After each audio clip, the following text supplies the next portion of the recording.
साथियों मैं लेकर के आया हूँ आज डेफिनेट आर्टिकल्स मतलब द का प्रयोग कैसे करना है।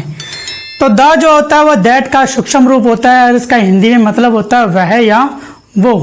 साथियों बड़ा ही कन्फ्यूजन रहता है कि द को द बोला जाए या दी बोला जाए, तो बड़ा ही आसान है। जैसा कि हम जानते हैं कि द का प्रयोग किसी संज्ञा से पहले होता है। अगर संज्ञा में दिया गया पहला जो शब्द है वो बावल यानी स्वर शब्द हो तो हमें उसका उच्चारण दी करना है, और अगर संज्ञा का पहला शब्द जो है व्यंजन है अर्थात कॉन्सोनेंट साउंड है तब हमें उसका उच्चारण द करना है।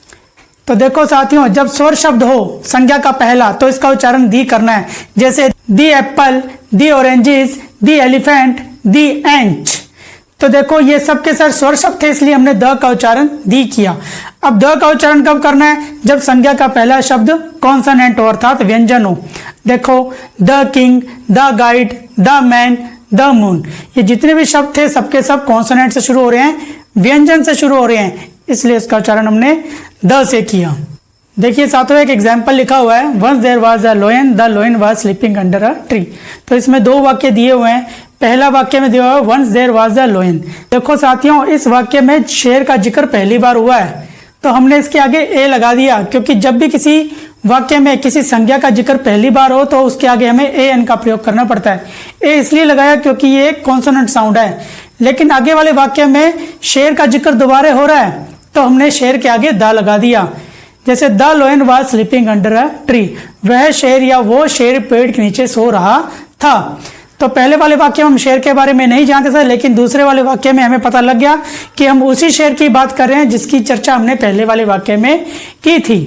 तो साथियों देखो दूसरा एग्जाम्पल लिखा हुआ है, I met a man yesterday, the man was very interesting. तो पहला वाक्य बता रहा है कि मैं कल एक आदमी से मिला था।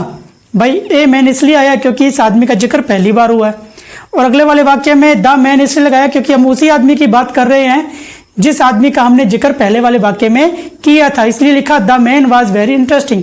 वो आदमी बड़ा ही अच्छा था। मैं कल एक आदमी से मिला और वह आदमी बड़ा ही अच्छा था। तो यहाँ देखिए द की आवाज यहाँ पर वह या वो आ रही है। अगर हम किसी अंग्रेज से बात करें और अंग्रेज को हम बोले I met a man yesterday, the man was very interesting, तो इसका अर्थ बड़ी अच्छे से समझ जाएगा। लेकिन इसी के नीचे दूसरा वाक्य लिखा हुआ है, I met a man yesterday, man was very interesting, उसमें हमने द मैन नहीं लगाया। तो वाक्य कैसे बनेगा?